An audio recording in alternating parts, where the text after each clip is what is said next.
a lot of companies have had new starters or people move in the org. So like, I think it's good to get to know new people in the team, man, and see people come out of their shell a little bit more. The other thing, you also learn a lot more about each other, right? You learn about the first game we did around like telling a story. Is it true or is it false?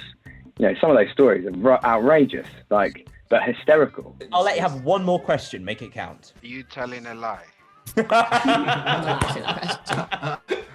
Okay, let's have a drum roll then. The answer is... she's telling the truth. No way!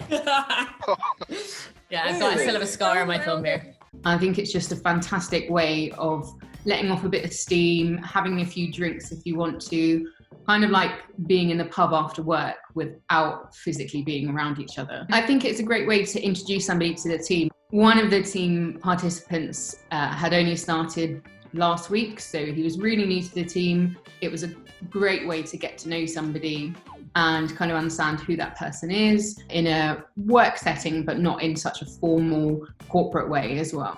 Firstly, I was new into the business. I'd only been there for 3 or 4 weeks. I wanted to get to know my teammates a little bit better. As the game started to come to life, you just saw people loosen up. I started to see sides of people's personalities that I hadn't saw, some competitiveness. And that was good. It was great. It allowed me to better understand who I work with. I think really the foundation of a high-performing team is one that knows each other well and trusts each other. It was a great opportunity to like get to know each other, especially as we are like two teams in different countries.